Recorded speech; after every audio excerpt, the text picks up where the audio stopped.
Sometimes we can think about God in terms of he's vengeful and spiteful and nasty. That is not true in the Old Testament, and it's not true in the New Testament. All through the Bible, we find God in his grace demonstrating tremendous love, incredible patience to people who are quite wayward. In John's Gospel, chapter 3, we find Jesus speaking, and they're very striking, very memorable words. I don't know whether you've ever been to a football match where somebody's held up a placard and it says John 3:16, "For God so loved the world that he gave his only begotten Son, that whoever believes in him should not perish but have everlasting life." But that same passage, if you read on in John's Gospel, says, "This is the condemnation, that light has come into the world, but men love darkness rather than light because their deeds were evil." Is God, who is a God of love, is God able to send people to hell? Actually, when we think about this and we really consider love and justice going together, it would not be an act of love if God just overlooked all the rottenness and the terrors of the world's history and said, "Oh, it doesn't matter, just welcome everybody to my home."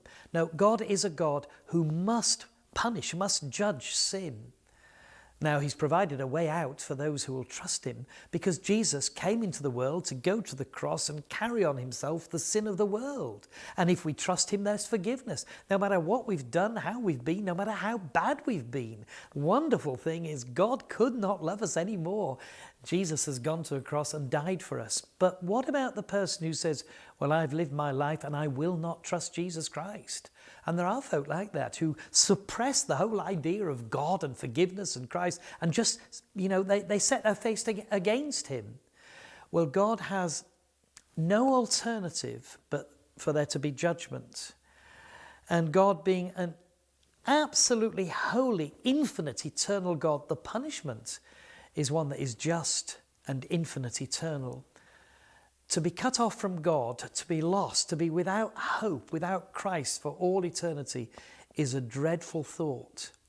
And yet Jesus spoke about heaven and about hell. He loved and therefore he warned.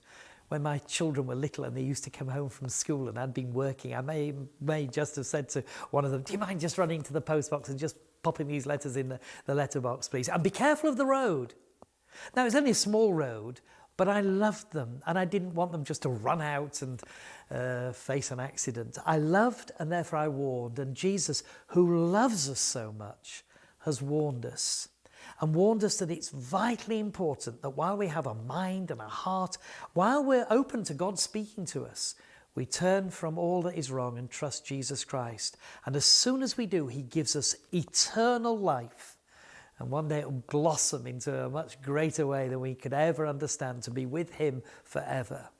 To be lost is dreadful, but Jesus came to seek and to save those who are lost. So I really would urge you to trust him and ask him to make you his forever.